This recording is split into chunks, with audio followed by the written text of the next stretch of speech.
That is new body cam video just released showing a deadly police shooting that happened up in Forest Ranch earlier this month. This was outside the Ralph's grocery store. Sergeant Anthony Elliott, he was shot in the head. He was rushed to the hospital in critical condition.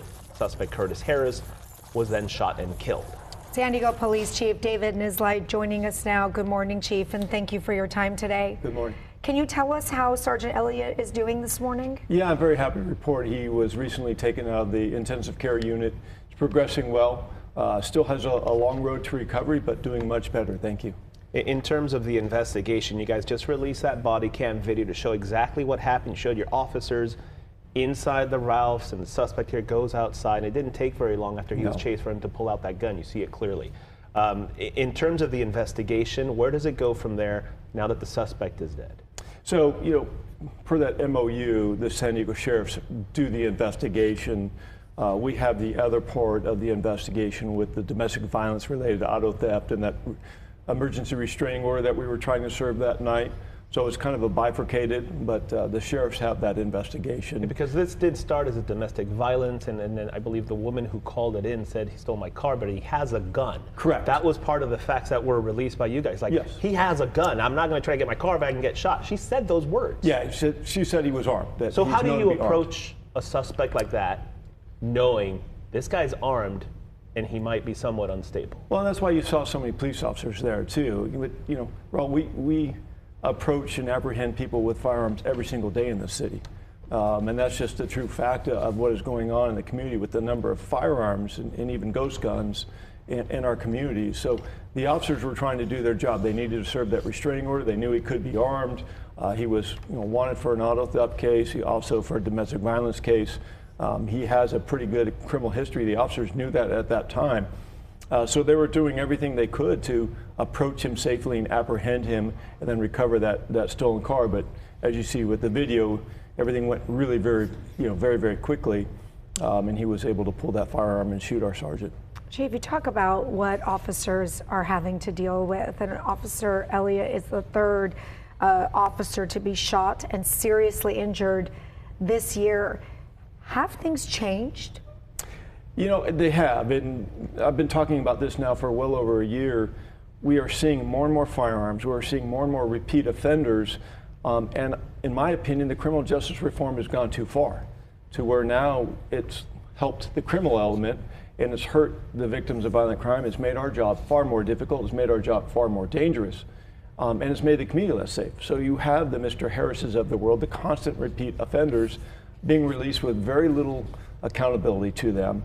And we're seeing this in the number of firearms. And we just this past week or this past Friday, we arrested 3 juveniles who were committing a series of armed robberies, all armed.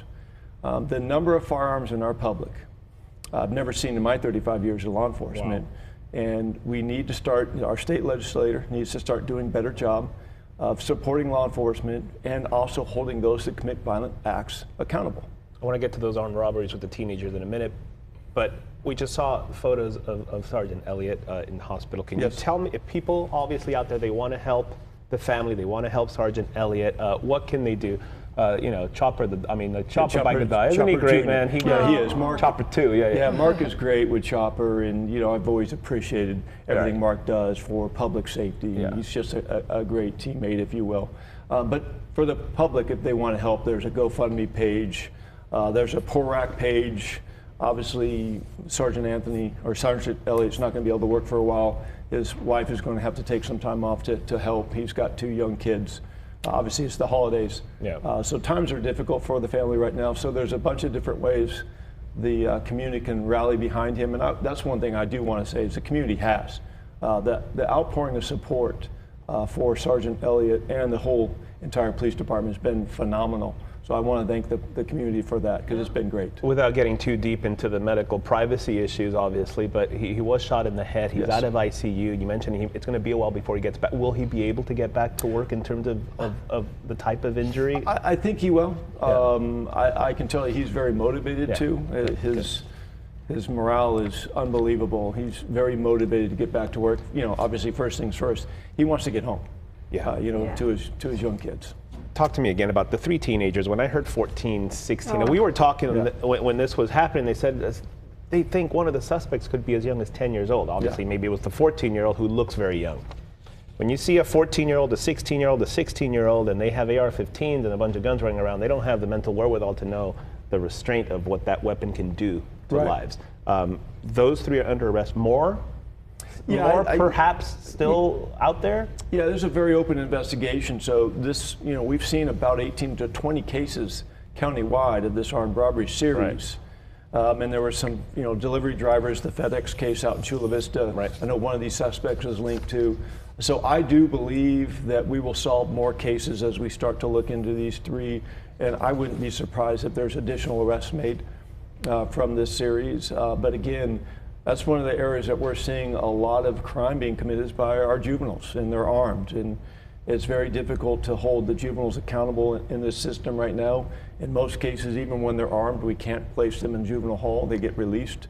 And so this is a big concern of mine, is the lack of accountability, but it goes to both the juveniles and the adults. And targeting also small businesses who are incredibly already just vulnerable to begin with. These businesses coming together and trying to do what they can, offering a pretty a big reward, $25,000 reward. Yeah, that's the Neighborhood Market Association that always does great work, great partners of ours.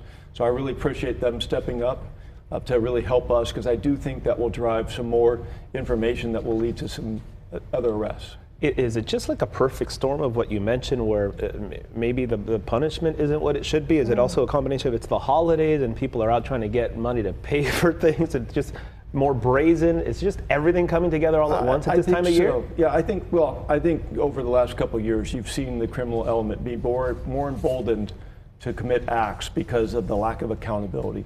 And so as we continue going down this path, I think you're going to see this more. Until it switches back to where people are held accountable. And I'm not saying everybody needs to be hammered and thrown in jail and throw away the key, but we do need accountability. I'll tell you what, San Diego Police Chief David Nisleit, we thank you for being here. Merry Christmas to you and the family, and please give our best to Sergeant Elliott and his family. Will do. Thank you so much. Thank you, Chief.